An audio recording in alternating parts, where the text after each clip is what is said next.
Hi everybody, and welcome to our module on the female reproductive hormones. The female reproductive hormones are called the estrogens. I've shown the structure of the three important estrogens on the screen here. At the top of the screen is the structure of estradiol, which is also called 17-beta estradiol.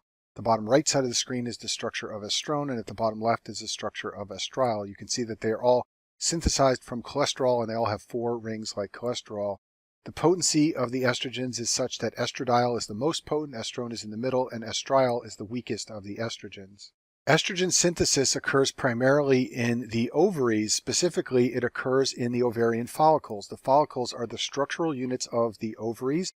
They consist of an egg surrounded by cells. This is a picture of an ovarian follicle on the screen here. This is an oocyte or egg at the center. It's surrounded by 2 layers of cells. The inner layer of cells are called granulosa cells. The outer layer of cells are called the theca cells. And the theca cells and the granulosa cells are the important cell types for synthesis of estrogens.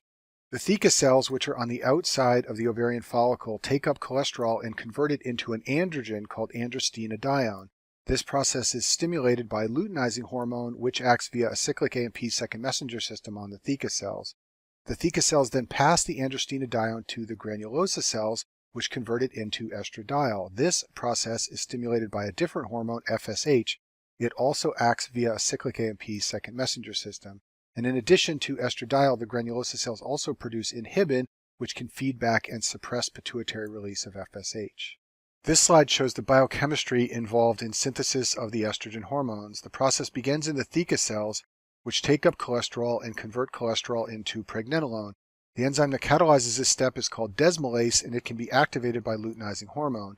Pregnenolone then goes through a series of steps and is converted into the androgen androstenedione. Androstenedione is then passed to the granulosa cells, which convert androstenedione into testosterone. There is then a step that involves a very important enzyme called aromatase. Aromatase converts testosterone into estradiol, and aromatase can be activated by FSH. What aromatase does is it removes this carbon here and converts this ring into a ring with 3 double bonds. When you do that to testosterone, you get a molecule of estradiol.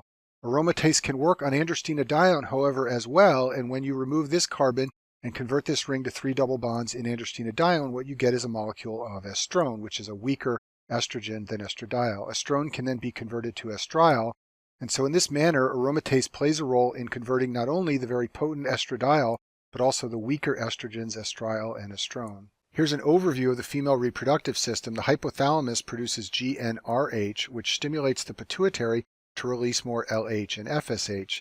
The LH can activate the desmolase enzyme in theca cells so that they convert more cholesterol into androstenedione. The FSH can activate the aromatase enzyme in granulosa cells so that more androstenedione is converted into estradiol. And then the estradiol and also inhibin, which is produced by granulosa cells, exerts negative feedback on the pituitary gland and the hypothalamus. Let's talk about some of the effects of the estrogen hormones. Estrogens stimulate growth of the follicles in the ovaries. The theca and granulosa cells in the follicles make estradiol, and this drives follicular growth and eventually ovulation. Estrogens also increase the amount of sex hormone binding globulin produced by the liver. I talk about this in more detail in the module on reproductive hormones, but this leads to an amplification of the estrogen effects. Estrogens also have favorable effects on the serum lipids. They will raise the good cholesterol HDL and lower the bad cholesterol LDL. Androgens like testosterone have the opposite effect. Estrogens are very important at puberty. They lead to enlargement of the breasts in women. They lead to pigmentation of the areolas. You can also see pigmentation of the areolas in pregnancy when estrogen levels are high.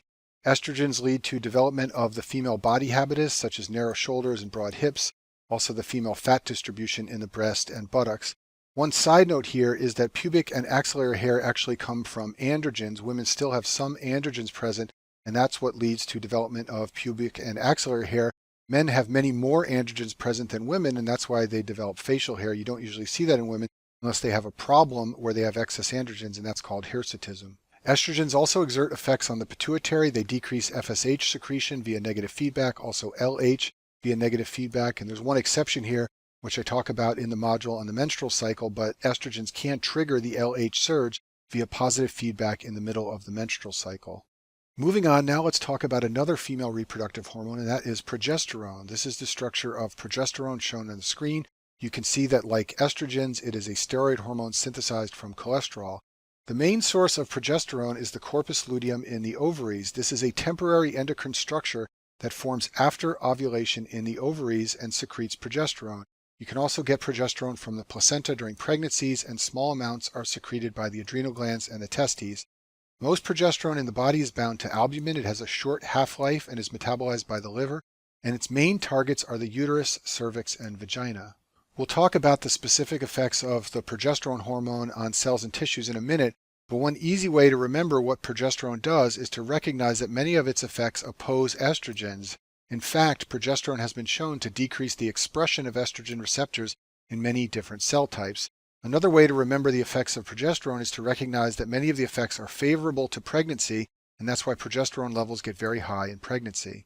Progesterone is responsible for the secretory phase of the uterine cycle. I talk about this in more detail in the module on the menstrual cycle, but progesterone causes the uterus to prepare for pregnancy, and this occurs in the second half of the menstrual cycle. Progesterone also thickens cervical mucus, which prevents sperm entry. Progesterone also prevents uterine contractions. It does this through a number of mechanisms. It decreases the excitability of the uterus. It raises the membrane potential of uterine smooth muscle. It also causes uterine smooth muscle relaxation. All of these effects block uterine contractions, something that is very important for a hormone whose levels are going to be high during pregnancy. Progesterone also raises the body temperature slightly. This can be seen in women who are pregnant. Some women try to predict their ovulation if they're trying to get pregnant by measuring their temperature every day. When their temperature goes up, they know that progesterone is being secreted by the corpus luteum in the ovary, and this means that they have ovulated. And then finally, progesterone can exert negative feedback on the pituitary gland and inhibit the release of LH and FSH. Let's talk briefly about how hormone levels change over the course of a woman's lifetime. So during the reproductive years before menopause, estrogen levels are generally high because estrogen is coming from the ovaries. The estrogen levels are even higher in obese women, and that's because in adipose tissue, androgens like androstenedione are converted by aromatase into estrogens like estrone. And because of the high estrogen levels before menopause during the reproductive years, certain pathology that is estrogen sensitive is more common. So for example, endometriosis and uterine fibroids are two examples of pathology driven by estrogen, and so they're common during the reproductive years before menopause. When menopause occurs, estrogen levels fall because the ovaries eventually stop producing estrogen. There is still some estrogen in the body, however. There's continued lower level estrogen that's produced by adipose tissue. So although estrogen levels fall, they don't go to zero. And because estrogen levels fall at menopause, conditions that are estrogen sensitive like endometriosis and uterine fibroids usually improve and even go away entirely. You should know, however, that after menopause, unopposed estrogen levels are higher, and it's very high yield to understand this fact. After menopause, there's continued estrogen from adipose tissue, and there's no progesterone coming from the ovaries to oppose estrogen effects. This means that the endometrium is continually exposed to unopposed estrogen without having the counteractive effects of progesterone. This is especially true in obese women who have higher levels of estrogens after menopause.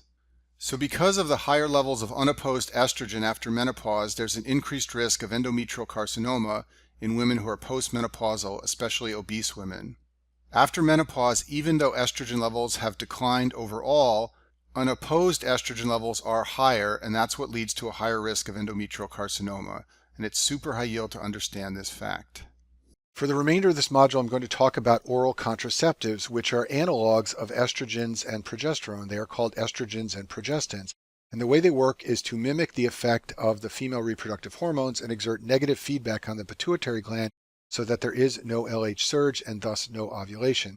There are a couple different forms of oral contraceptives. Some are progestins only. One of these is the oral mini pill. Another is Depo-Provera, which is an injectable form of progestins called medroxyprogesterone. And then finally, the more commonly used oral contraceptives are combinations of estrogens and progesterone. Shown on this slide is the chemical structure of progesterone and estradiol. At the bottom left side of the screen is norethisterone, which is a progestin commonly used in oral contraceptive pills. You can see that it has a structure very similar to progesterone. It also has this unusual triple bond between two carbon molecules. This gives it a very stable structure so that it can be taken orally.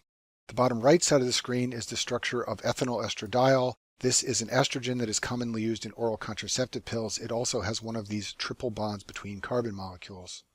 So you can take a birth control pill that has a progestin component only, but this is rarely done, and we'll talk about why in a minute. This suppresses ovulation by mimicking the effects of progesterone and exerting negative feedback on the release of FSH and LH from the pituitary gland.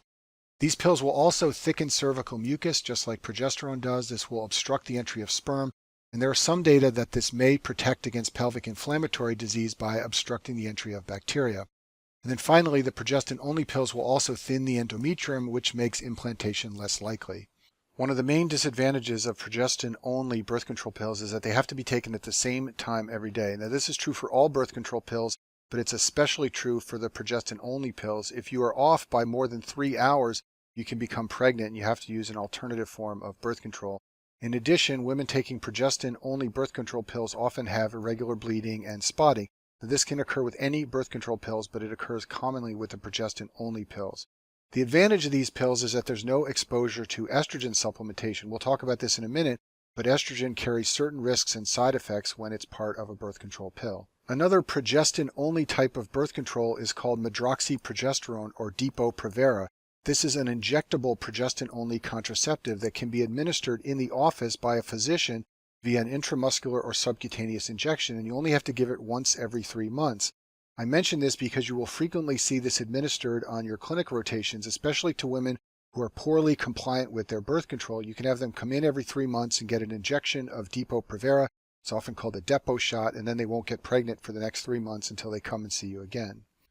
Now let's talk about combination oral contraceptive pills.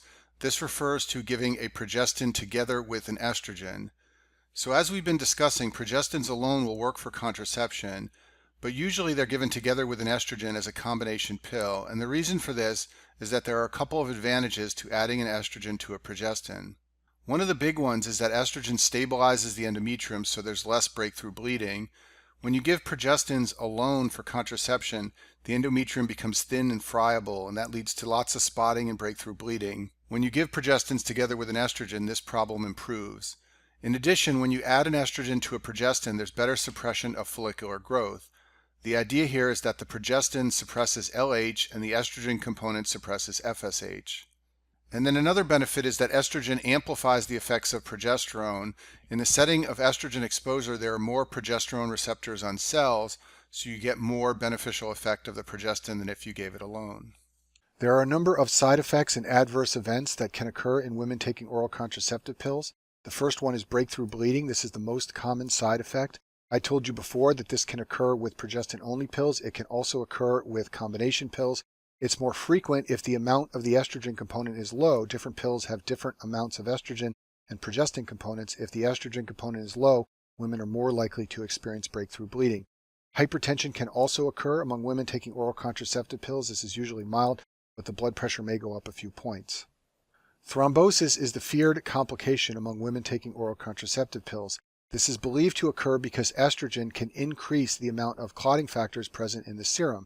Usually this presents as a venous thrombosis like a DVT or a pulmonary embolism in a woman taking oral contraceptive pills. Rarely, these pills can lead to arterial thrombosis such as stroke or myocardial infarction. And then finally, there is a concern about cancer among women taking oral contraceptive pills. The data on this are conflicting. There is some evidence that oral contraceptive pills may lower your risk of endometrial and ovarian cancer. They may, however, increase the risk of breast, cervical, or liver cancer. There are 2 absolute contraindications to oral contraceptive pills, and those both relate to the risk of thrombosis. So in smokers who are over 35 years of age, oral contraceptive pills are contraindicated. This is because the risk of cardiovascular events and thrombosis is too high. In addition, women who have a history of a DVT or a PE also cannot take oral contraceptive pills because the risk of a second thrombosis is too high. And that concludes our module on the female reproductive hormones.